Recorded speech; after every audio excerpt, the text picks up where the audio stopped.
Нека се помолим.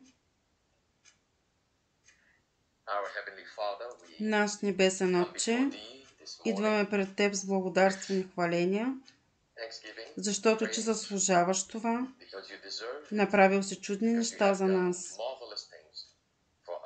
Събираме се в този ден за подготовка, да Ти се поклоним и да започнем деня с Теб.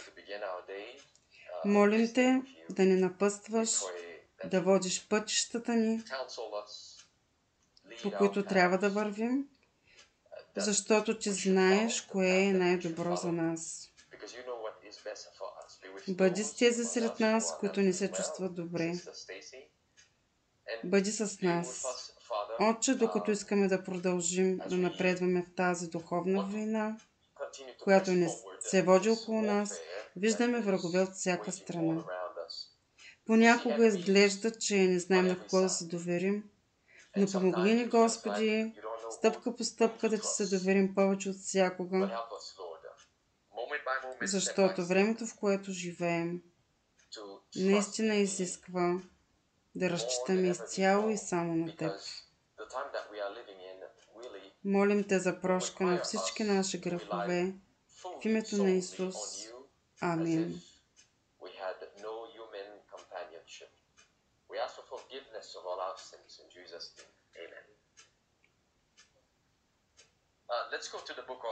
Да отидем в книгата на Матей, глава 24. Един много добър за всички известен пасаж. Ще разгледаме Матей 24 глава заедно с Лука 21 глава. Там Исус в Матей 24 глава дава предупреждение на своят народ. Ако забележите, този пасаж идва веднага, след като Исус каза, както много добре знаете, в стих 14. И ще се проповядва тази евангелска вест за царство по цялата вселена, за свидетелство на всички народи, и тогава ще дойде краят. Това е стих 14. И когато видите отвратителната мерзост, за която говори Даниил, поставена на свято място, който чете нека разбира, тогава тези, които са в Юдея, нека бягат в планините, който е на покрива, да не слиза да взема нещо от къщата си, който е на полето, да не се връща да взема дрехите си, горко на бременните и на тези, които кърмят в тези дни. Молете се бягството ви да не бъде през зимата или в съботен ден. Исус даде това предупреждение. Исус даде това предупреждение на учениците си, на последователите си, да бъдат внимателни, да следват съветите му. Сега, как Исус обясни, как ще можем да разпознаем тази отвратителна мерзост? Как ще я познаем? Исус ни го обясни. Той не ни остава в неведение. Когато видите отвратителната мерзост, за която говори Даниил, какво ни казва Исус? Той ни казва да изучаваме пророчествата на Даниил, нали? Това казва.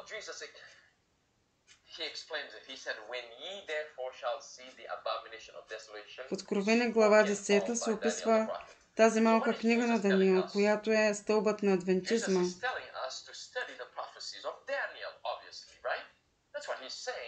Ние сме движение, основано на пророческата книга на Даниил. То започна с разбирането на милерите за очистването на светилището.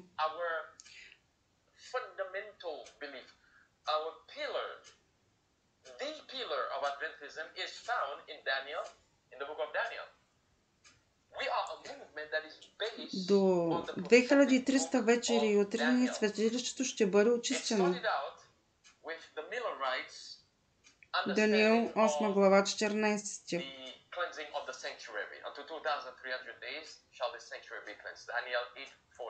Така започна движението. Разбира се, те имаха грешно събитие, нямаха нещо правилно. Какво беше правилното? Имаха точната дата, но грешното събитие.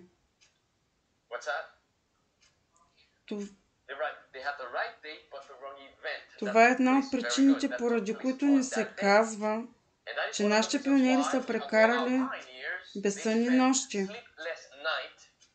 изучавайки Библията, молитва и пост. Те изучаваха предимно пророчествата, като най-вече книгата на Даниил. Изучаваха и други, сравняваха писанията едно с друго, стих по стих, учение по учение. Това правеха те. Защото виждате, Бог ни дава пророчества, за да знаем какво предстои в бъдещето, но също и за да събуди умът ни. Ще отделим малко време и за книгите на Петър, първо и второ Петър, където Петър говори много за събуждането на ума и пророчествата в контекста на настоящата истина.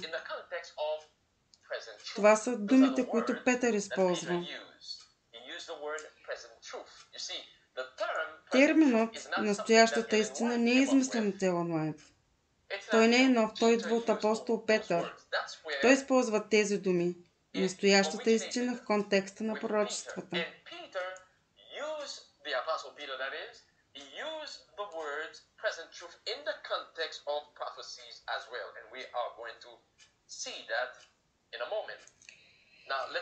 Сега да се върнем на Матей 24 глава. Разглеждахме тази тема малко по-обстойно. Отвратителната мерзост е свързана за нас с живеене в бедствие. Тя е знак за приближаваща опасност. Знаете ли какъв е знака за приближаваща опасност според духа на пророчеството? Не? Никой ли не знае тук? Това е националният неделен закон. Знаехте го? Но се страхувахте да го кажете. Това е националният неделен закон. Предстоящата опасност. Това са думите, които тя използва, за да опише тази криза. Следователно, това е криза, която води до разрушение, която ще бъде по-страшна от COVID. Ще бъде по-лоша от COVID, но този път няма да бъде целият свят насочен към нея, както беше тогава. Този път целта ще бъде останалият народ, семето на жената. Виждате ли умовете на хората? В момента са възбудени от много неща. Докато говорим, има вълнение и социално напрежение в САЩ по темата за емиграцията, което според това, което открих, се е разпространило и в Ирландия.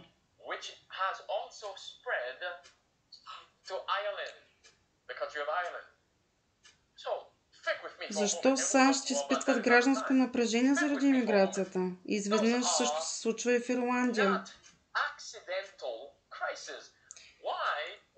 Тези неща се случват едновременно, нали?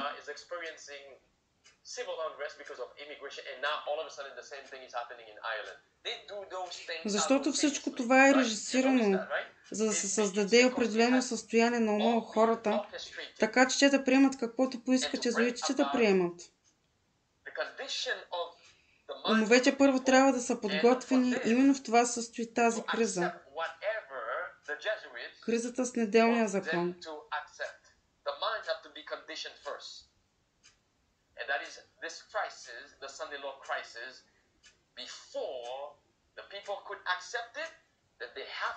Преди хората да могат да го приемат, трябва да бъдат въведени подобни кризи.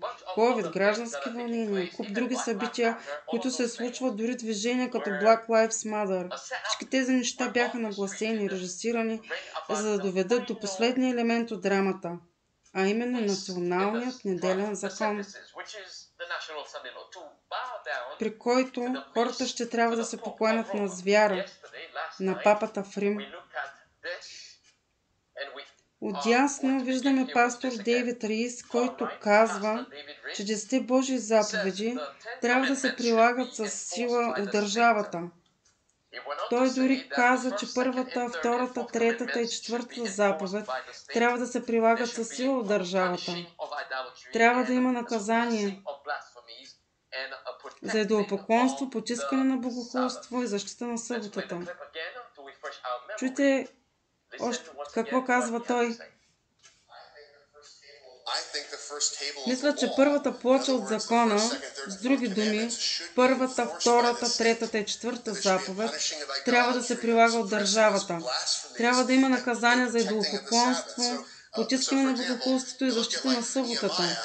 Погледнете Неемия, когато провежда реформи, има хора, които нарушават съботата.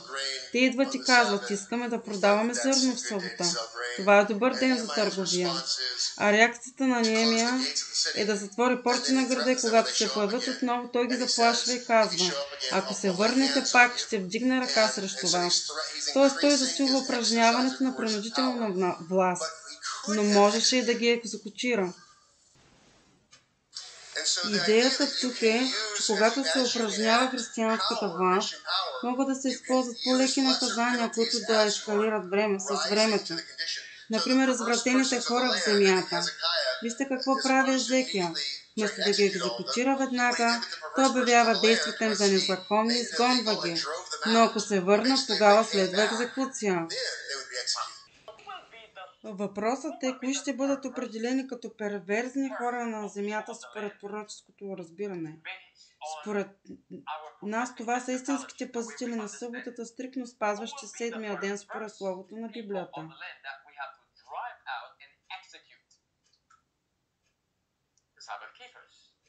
Истинските пазители на съботата?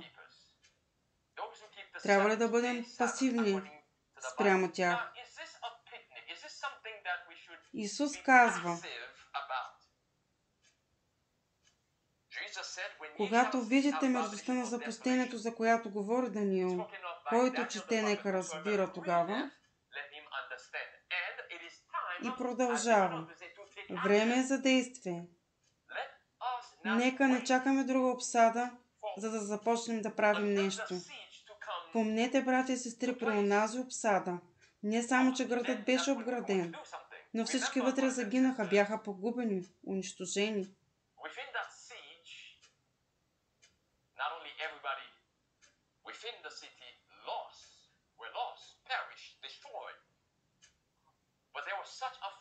Но гладът беше толкова тежък, че някои дори ядяха собствените деца. Помислете за това. Това е много сериозно. Сега това е предупредителното послание според Откровение 14 глава, 3-та ангелска вест, която трябва да дадем на света. Сестра Уайт го изразява така. За такова време, каквото живеем сега, видях необходимостта вестителите особено да бдят и да се противопоставят на всякакъв фанатизъм. Сатана напада всякъде и ако не бдим, ако очите ни не са отворени за неговите уловки и капани, ако не сме облечени в пълното Божие оръжие, огнените стрели на нечестивия ще ни улучат. Има много скъпоценни истини в Божието Слово. Но кое е нужно на стадото сега? Как се нарича? Настоящата истина.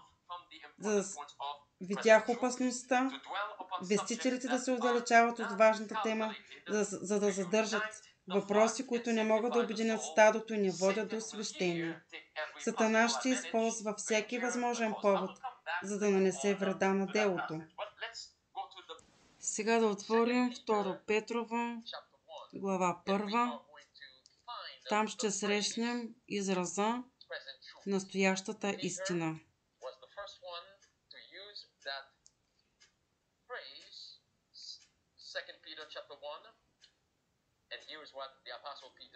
Затова ще бъда винаги готов да ви напомням за тези неща, макар и да ги знаете, и да сте утвърдени в настоящата истина. Забележете думата утвърдени, която предшества израза настоящата истина.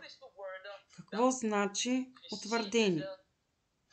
Да си вкоренен, здраво основан. Утвърден в какво? В настоящата истина. И така, какво представлява настоящата истина?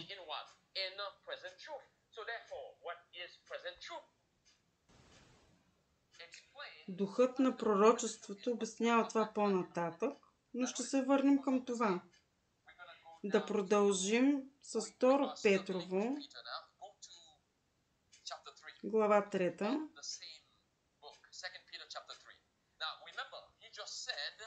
Помнете, в глава 1 казва той, че иска да ни утвърди настоящата истина.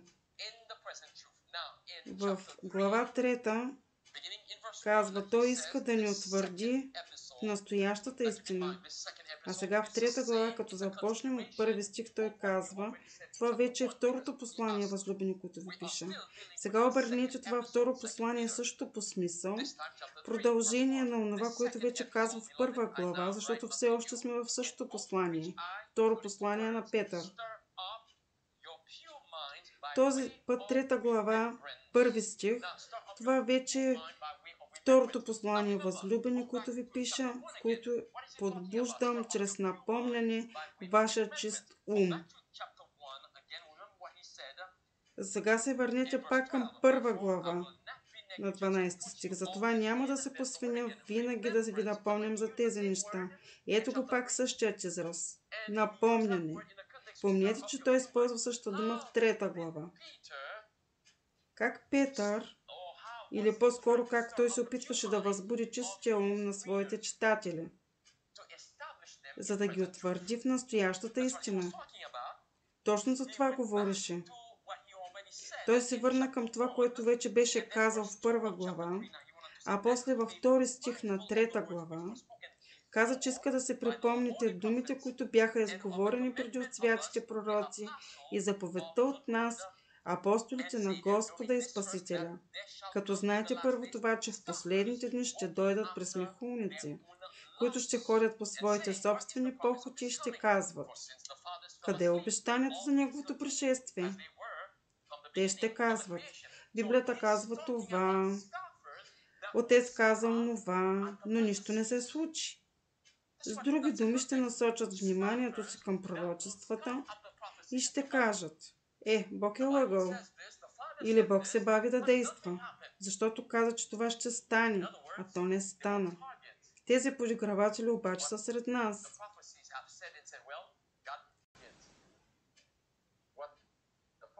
Сега нека се върнем към 1 глава на същата книга.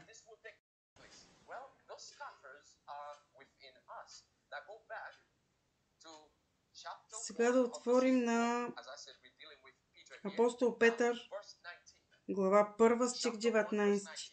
Имаме още по-сигурно пророческо слово, на което добре правите, че гледате на него като на светилник, който свети на тъмно място, докато денят настъпи и зорницата изгрее в сърцата ви.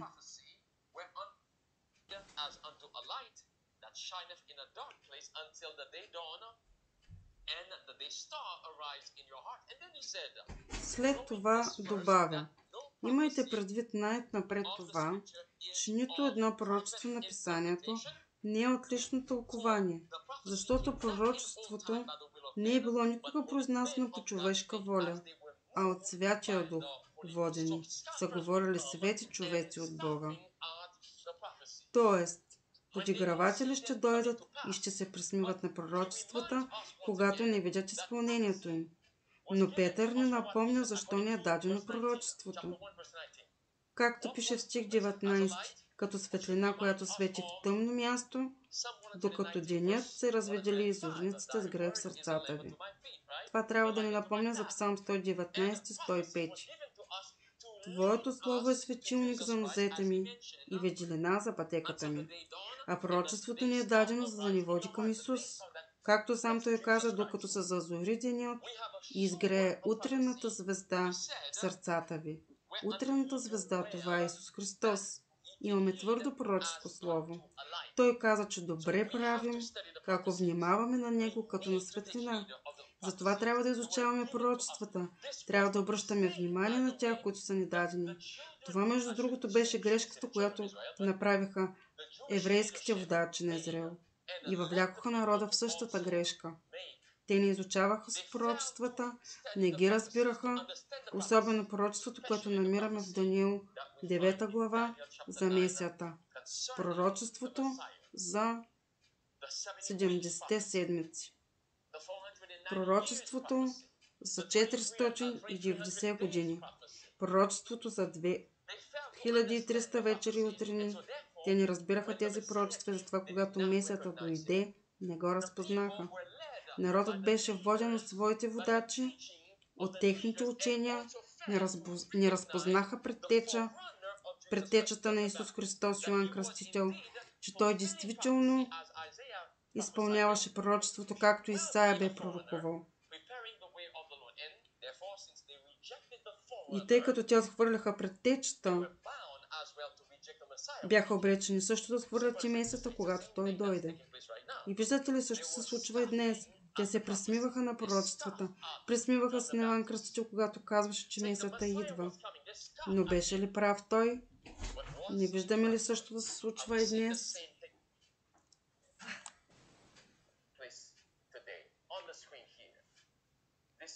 Това е лагерното събрание на Югозападната конференция на адвентистите от седмия ден. Поканили са много вавилонци да участват. Виждате този човек с верига и кръст. Тази жена с много грим. Това е Езавел, между другото. Не съдя хората. Само питам, това ли е образът на адвентисти от седмия ден? Погледнете как се обляква тази личност долу вдясно. И какво е заглавието на събитието? Нека вали. Сега какво символизира дъждът с Библията? Святия Дух? Тоест, това събиране претендира, че е място, където се приема Святия Дух, но въпросът е, кой дух ще слезе върху тях?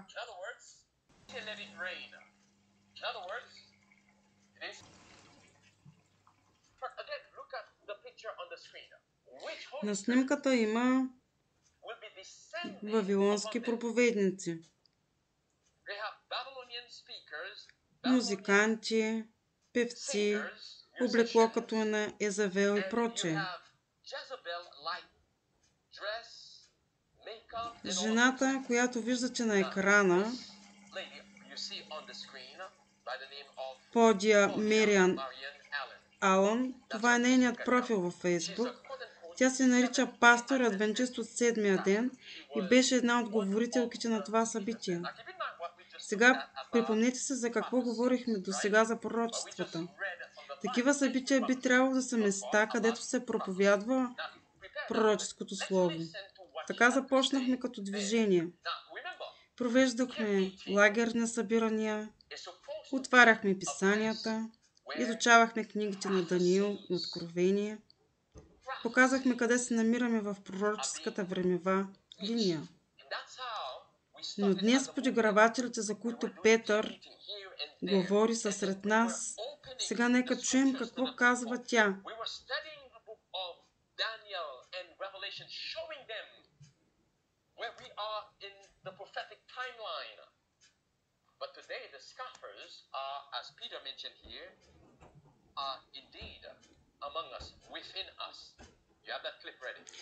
Точно като добри адвентисти винаги загрижени за пророчествата.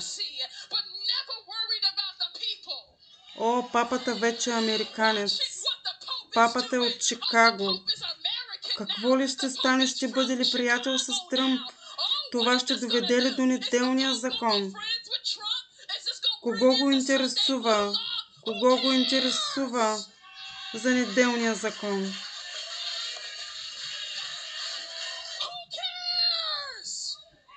Кого го интересува? Кого го интересува за тези неща? Кой го интересува? Кой го интересува? Прочетох един коментар по това видео. Някой написа: пътувах 5 часа, за да присъствам на тази среща, само за да бъда нахокан от тази жена. Кого го интересува за пророчеството? Кого го интересува какво прави папата? Кого го интересува за неделния закон? Помнете, лидерите на конференцията са там. Това е събрание на Югозападната регионална конференция. И това не е първия път. Всичко, което чуваш там, е безмислен шум и хаос. Когато погледнеш лицето на тази жена, можеш да кажеш, че тя е обладана от демон. Нека вали. Нека вали. Кажи го пак. Точно така. Нека вали. Това не е дъжд, който идва от небето. Това е дъжд, който идва от самия Сатана. Можеш да видиш, че тази жена беше обладана. Точно така. Нека вали. Нека вали. И пак тя току-що каза: кого го интересува за неделния закон? Кого го интересува какво прави папата? Чуй какво още каза.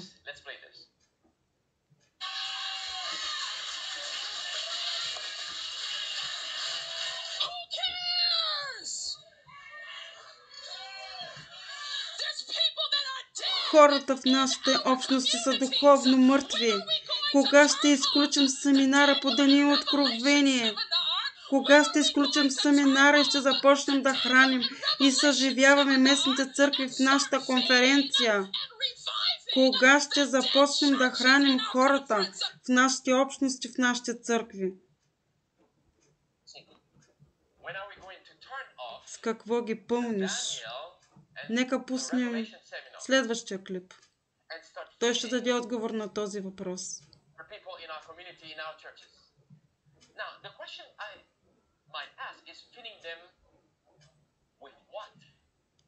Сега е въпросът, който бих задал. С какво да нахраним нашите общности, нашите църкви?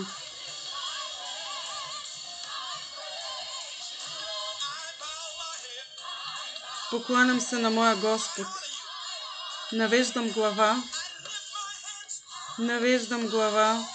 Почитам те, вдигам ръце.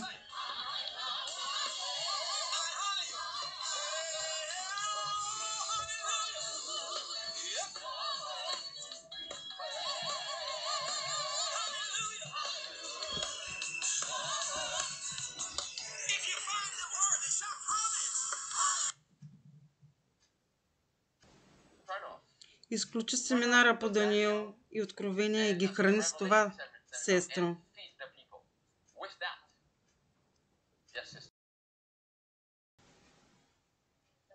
Да говориш против пророчеството е напълно в разрез с Божия план, защото Божият народ не само в настоящото движение, от самото начало на греха, единственото, което го поддържало, е пророчеството. Бог винаги установява народа си чрез пророчество и го води чрез пророчество. Точно както каза Петър, да ви утвърди в настоящата истина.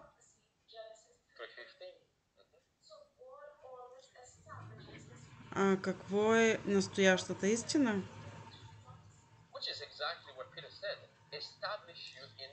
В Петър, 2 Петрово 1 глава 12 стих, а после надолу до стих 19, той все още на същата тема. Казва: имаме по-сигурното пророческо слово, на което добре правите, че внимавате, като на светилник, който свети в тъмно място, докато се зазори денят и зорницата изгрее в сърцата ви. И след това преминаваме нататък.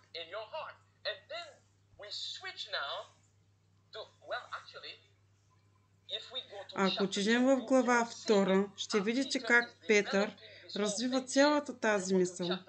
В глава 2 той отново говори за онези, които си запушват ушите, защото не искат да чуят. Ето какво казва той. Все още говори за пророчества.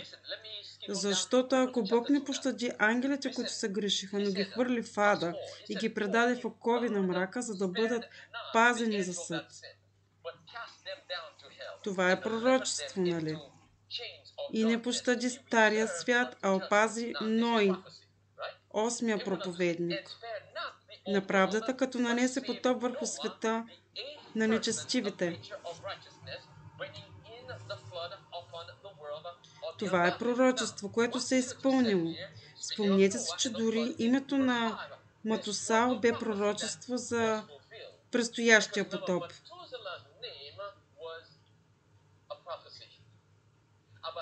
И обръщайки в пепел градовете Содом и Гомор, ги осъди с гибел, като ги направи пример за онези, които в последствие ще живеят нечестиво, и избави праведния Лот, който се измъчваше от развратния живот на нечестивите. Защото този праведен човек, живеейки сред тях ден след ден, измъчваше праведната си душа, като виждаше и слушаше беззаконните им дела. Господ знае как да избавя благочестивите от изкушение и да пази неправедните за деня на съда, за да бъдат наказани. Но най-вече онези, които ходят по плът, в страсти и нечистота и презират властта, самоуверени са да говорят зле за високо поставените, докато ангелите, които са по-велики по сила и мощ, не отправят съд срещу тях пред Господа. Но тези, като безсловесни животни, създадени да бъдат хванати и унищожени, говорят зло за това, което не разбират, и ще загинат напълно в собствено си разтление. И това виждаме, че идват адвентни амвони, хора, които говорят зло за неща, които не разбират. Не искат да слушат за папата, не искат да слушат за Даниил откровение. Говорят зло за това, което Бог казва, че трябва да бъде проповядвано.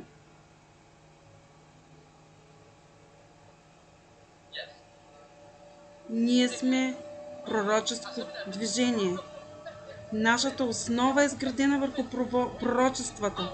Така сме се превърнали в движение. Всичко е основано на пророчества. Даниил 8.14, Откровение 10 глава, преминавайки в Откровение 11 глава. Ето още един момент. Нека го цитирам, че го знаеш. Откровение 12.17. Какво пише там? Змията се разгневи на жената и очите да воюва с остатък от нейното потомство. Кои са те? Тези, които пазят Божите заповеди и имат свидетелството на Исус Христос. А какво е то? То е духът на пророчеството. Вижте Откровение 19.10. Даден е дарът да разбираме пророчествата. Но днес имаме пресмехулници, както казва Петър в глава 3. Те казват, че се нуждаем от пророчество. Искат само нещо, което гали сетивата. Нещо приятно за плътта. Но във 2 Петрово 2.10 той каза, че тези, които живеят по плът и презират власт, дръзко говорят срещу това, което не разбират. Той го каза в контекста на настоящата истина. Духът на пророчествата също го казва. Текста на Елена Вайт. Видях нуждата вестителите особено да следят и изобличават всякакъв фанатизъм. Фанатизмът е да се отхвърля истината за това време. Сатана натиска от всяка страна и ако не внимаваме, огнените му стрели ще ни поразят.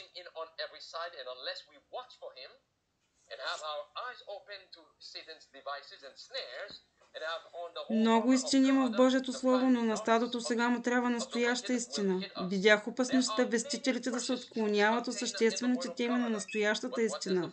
Това разединява стадото. Какво го обединява и освещава душата? Настоящата истина. Сега тя обяснява какво представлява настоящата истина или какво включва тя. Такива теми като светилището. Сатана ще се възползва от всяка възможност за да навреди на делото. Но такива теми във връзка с пророчеството на 2300 дни, полунощния вик, втората ангелска вест,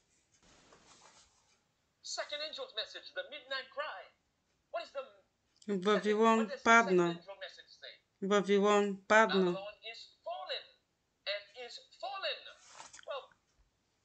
А ние току-що чухме или прочетохме какво казаха адвентните водачи от Южната конференция.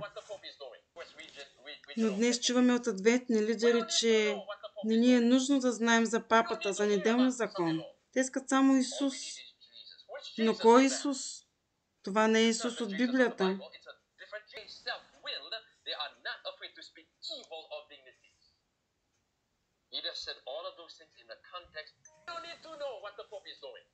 Всичко, от което се нуждаем е Исус.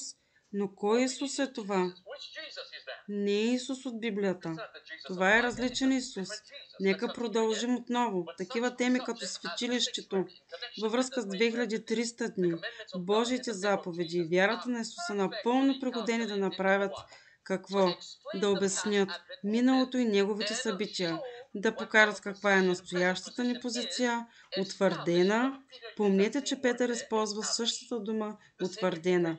По същия начин използва думата настояща истина. Той използва същата дума тук, като казва, че трябва да бъдем утвърдени, вкоренени в тези неща. Продължава като казва да утвърдят вярата на колебаещите се и да дадат сигурно за славното бъдеще. И така, Божието Слово има много скъпоценни истини, но това, от което народът има нужда сега, е настоящата истина. Настоящата истина включва наблюдаването на събитията, които се развиват в нашия свят днес и сравнението им с това, което казва Библията, с това, което казва пророчеството. И сега ние трябва да отворим пред хората, не само пред онези, които са в света, но и пред нас самите днес. Има някои в момента, които се опитват да бъдат остроумни, някои, които подкрепят конференцията, казват, че хора като мен и Енрикес не проповядваме настоящата истина, а проповядваме настоящи новини.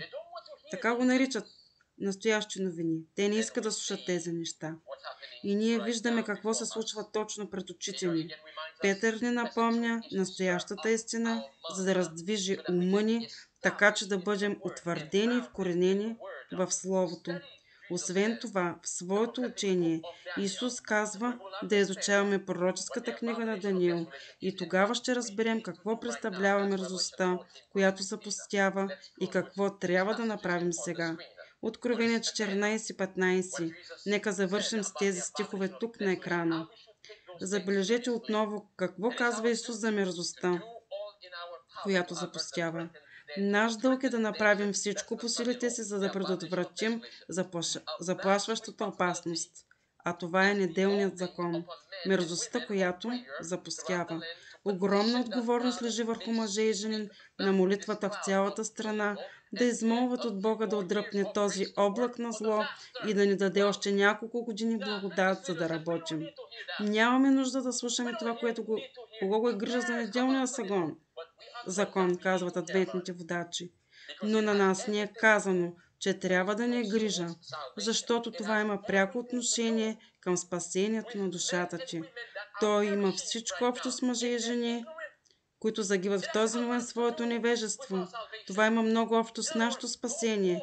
С други думи, ако не предупредим света за онова, което предстои, хората ще загинат в греха си, в своето невежество, така както мнозина загиват в Иерусалим през 70-та година след Христа. Следващ цитат от Вивиан Харел, 18 декември 1888 година. Тези, които сега пазят Божиите заповеди, трябва да бъдат... Каква е думата? Раздвижени. Думата, която използва Петър. Самите те трябва да получат специалната помощ, която само Бог може да им даде. За да я получат, трябва да работят още по-усърдно, за да отложат колкото се може по-дълго заплашителната беда. А каква е тази заплашителна беда? Неделният закон. Нека Божият народ, който пази заповедите, да не мълчи в този момент, сякаш благодушно приема ситуацията. Но какво казва лидерът? Не се тревожете за това. Не трябва да стоим в мълчание, докато светът загива в невежество. Както през 70-та година след Христа много загинаха в Иерусалим. През 88 година Елън Уайт пише, че тези, които пазят Божиите заповеди, трябва да се раздвижат, за да получат помощ от Бога и забавят заплахата. А тази заплаха е неделният закон. Не трябва да приемаме ситуацията мълчаливо. Не трябва да стоим бездейни, да се молим, да действаме според молитвите си. Ако стоим в тишина и не правим нищо, за да запазим свободата си на съвестта, ние не изпълняваме Божията воля. Трябва да се молим горещо и да работим в хармония с молитвите си. С други думи, да протестираме, да отворим умовете на хората, да ги раздвижим. Братя и сестри, времето изтича. Ще останат само малцина, които да дадат това предупреждение на света. Бог ни е избрал за това време, както е избрал рибарите и простите хора, за да подготвят пътя на Господа. Сестра Уайт казва да агитираме умовете на хората.